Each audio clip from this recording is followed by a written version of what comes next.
Olá, irmãos, a paz do Senhor Jesus. Voltando com o nosso estudo de Apocalipse. Irmãos, eu fiquei muito feliz porque depois do meu primeiro vídeo de Apocalipse, muitas pessoas me disseram que perderam o medo do livro. No primeiro vídeo. Nossa, imagina só que legal. Imagine quando a gente terminar esse estudo, hein? Antes de começar esse estudo, eu quero dizer uma coisa para vocês. Quando eu gravei o meu primeiro vídeo de Apocalipse, o meu irmão, amado pastor Ricardo, disse assim para mim: Irmã Luciana, você está preparada? Você já está preparado os lombos para esse estudo de Apocalipse? Aí eu disse para ele: estou preparada. Gente, mas vocês não têm noção. Quando ele falou isso, eu imaginei que seria somente críticas ao estudo. Eu achei que ia ter muitas e muitas críticas. Mas não teve tantas críticas. Mas quando ele disse isso, eu achei que seria somente as críticas. Mas não, irmãos. Desde o meu primeiro vídeo de Apocalipse, eu não sabia que os meus lombos não estavam preparados. Gente, tudo virou de pernas pro ar. Coisas que jamais pensamos aconteceu. Mas isso não vai fazer eu parar. Estou aqui para continuar o estudo de Apocalipse e eu não vou parar.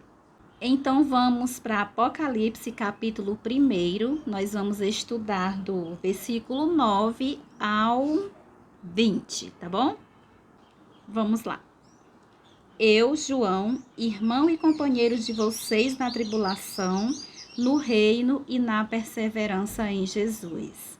Estava na ilha chamada Patmos por causa da palavra de Deus e do testemunho de Jesus.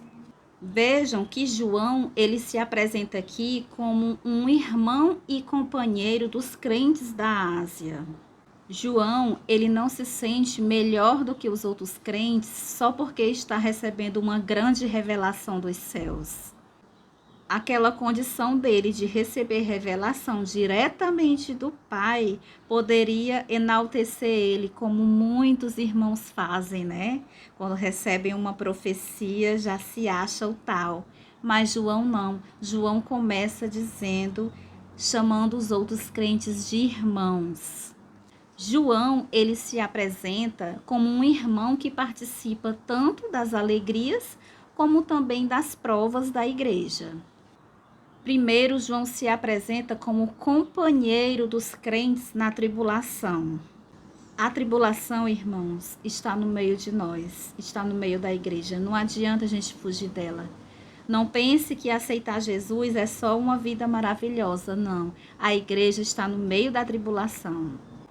A igreja, ela tem grandes conflitos entre o reino de Deus e o reino das trevas. A igreja sempre foi e sempre será atribulada no mundo. Em Mateus 24, Jesus fala desse sofrimento que é só crescente, ele vai só aumentando.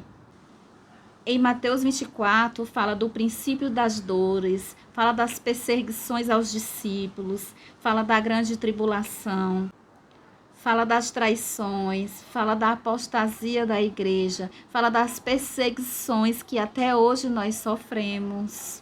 Em segundo lugar, João fala que ele é companheiro também no reino. A igreja é sobre o qual o reino já veio e que também herdará o reino quando este vier na sua plenitude. Mas a igreja também, irmãos, é objeto de ódio de Satanás. E nós sofreremos perseguições até o fim. Em terceiro lugar, João fala que ele é companheiro dos irmãos na perseverança. Na perseverança em Jesus. E nós precisamos ter essa perseverança na tribulação. Precisamos perseverar, confiando em Jesus, que Ele está no controle de todas as coisas. E quem perseverar até o fim será salvo. João fala o local onde ele foi exilado. Ele fala que foi exilado na ilha de Patmos. essa ilha era uma colônia penal lá em Roma, onde se exilavam prisioneiros políticos. Ali, os prisioneiros perdiam todos os seus direitos civis e também os seus bens materiais. Neste mesmo versículo, João também explica por que ele foi exilado. João foi exilado por causa da palavra de Deus e do testemunho de Jesus. Possivelmente, João foi exilado por testemunhar o senhorio de Jesus, porque naquela época o imperador Domiciano, ele queria para si o título de Deus e Senhor. João, ele foi condenado a sofrer humilhações, perseguições, prisão, tudo isso por amor à palavra de Deus. E você está sendo forçado a quê? Por amor à palavra de Deus. Está sofrendo por quê? Por amor à palavra de Deus. Versículo 10. Achei-me no Espírito no dia do Senhor, e ouvi atrás de mim uma forte voz como de trombeta. João, ele ouviu essa voz por trás dele para que não fosse confundida com outras vozes. A trombeta fala de uma voz poderosa, assustadora e sobrenatural. Vamos conferir em Isaías 30, o 20 e o 21, que diz: Embora o Senhor lhes dê pão de angústia e água de aflição, os mestres de vocês não se esconderão mais. Vocês os verão com seus próprios olhos. Prestem atenção aqui no 21. Quando vocês se desviarem para a direita ou para a esquerda, ouvirão atrás de vocês uma palavra dizendo: Este é o caminho, andem nele. Olha só. Por isso João ouviu essa voz atrás dele, para que ele não fosse confundido com outras vozes. Também percebam que João explica muito bem que ele foi arrebatado em espírito. O corpo dele ficou na ilha de Patmos e o espírito dele foi arrebatado ao céu para ele ver todas essas coisas. No 11 diz, dizendo: Escreva num livro o que você vê e mande-o às 7 igrejas. Éfeso, Esmirna, Pérgamo, Tiatira, Sardes, Filadélfia e Laodiceia. Jesus dá a ordem para que ele escreva num livro todas as coisas que ele vai ver. E esta mensagem tem que ser fiel, exatamente como ele está vendo. E esta ordem percorre todo o livro de Apocalipse. E esta profecia é para toda a igreja de todos os tempos. Todo o plano de Deus deve ser escrito para toda a igreja.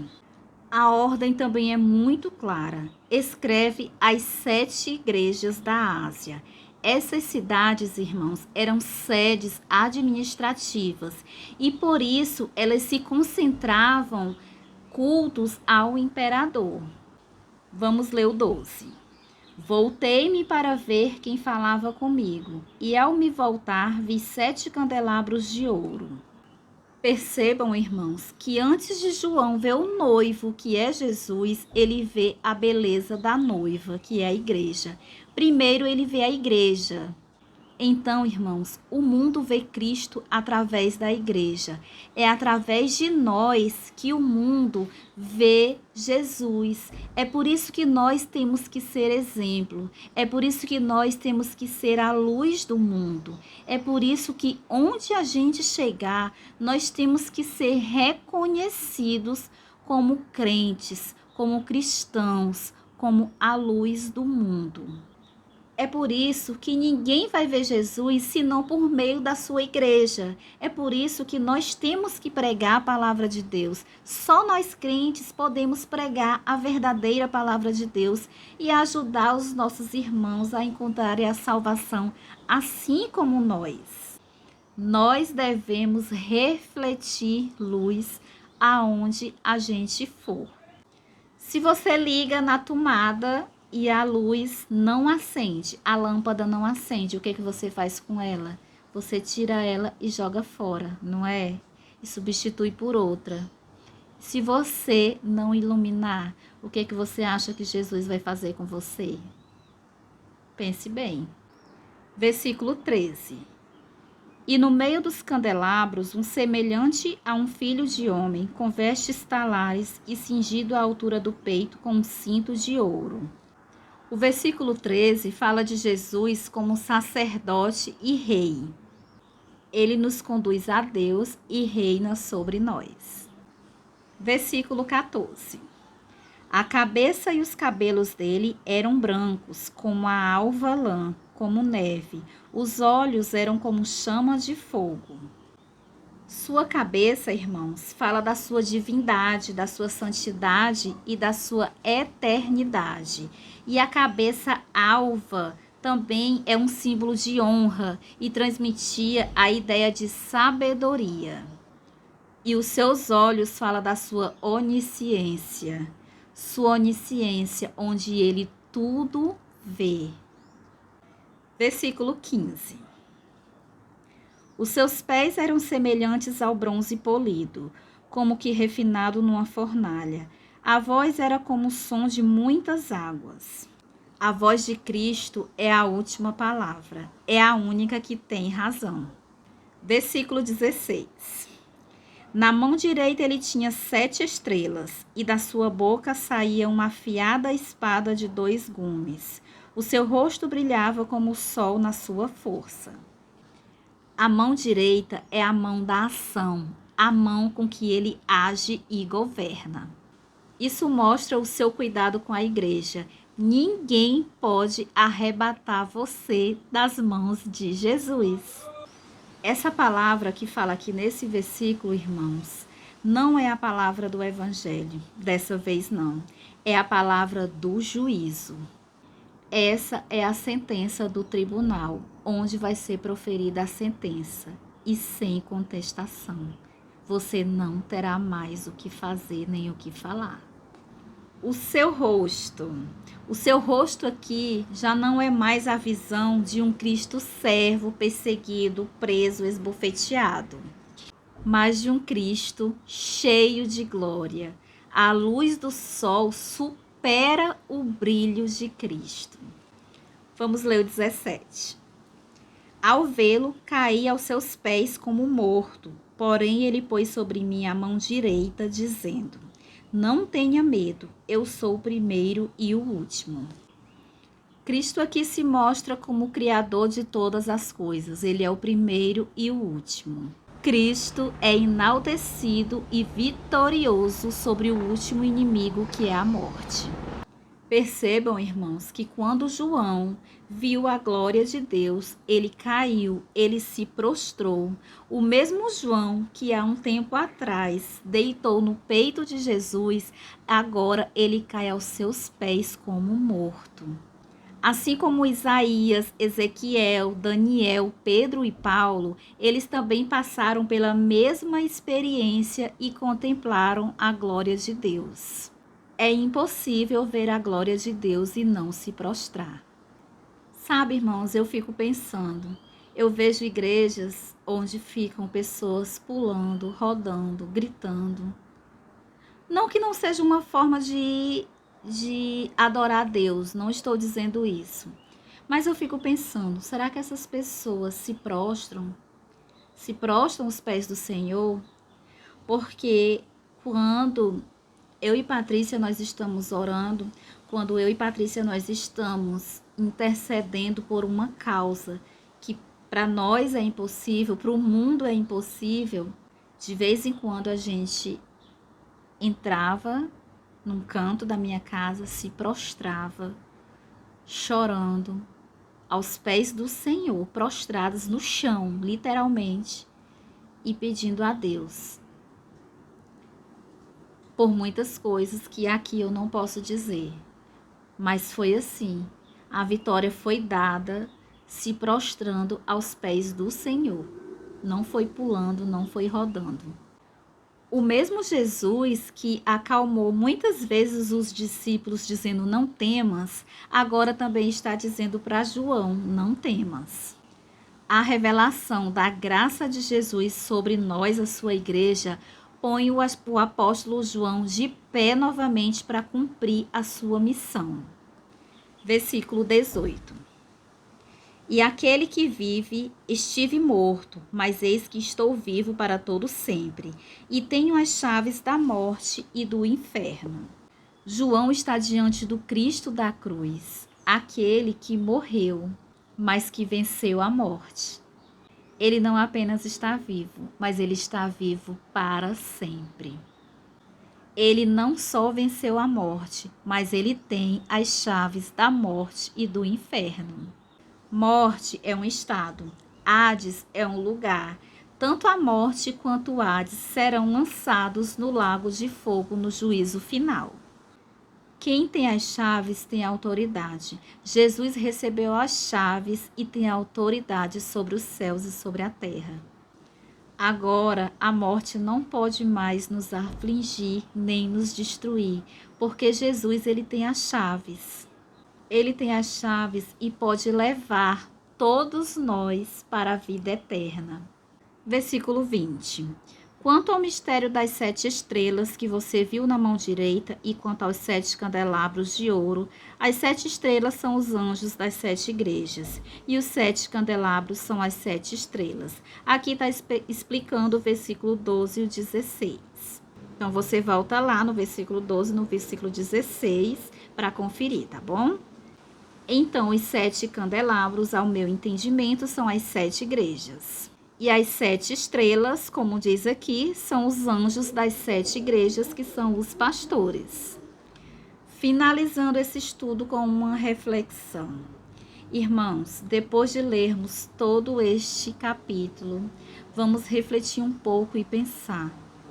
Que tal nos prostrarmos mais aos pés de Jesus, ao invés de pular, rodar e gritar? Vamos pensar um pouco mais? Foi nos prostrando que nós conseguimos os livramentos, os maiores livramentos que já tivemos aqui no meu bairro. Foi quando a gente se prostrou aos pés do Senhor Jesus. Amém? Então, esperem os próximos vídeos, os próximos estudos de Apocalipse. Fiquem todos com a paz do Senhor Jesus e até o próximo vídeo.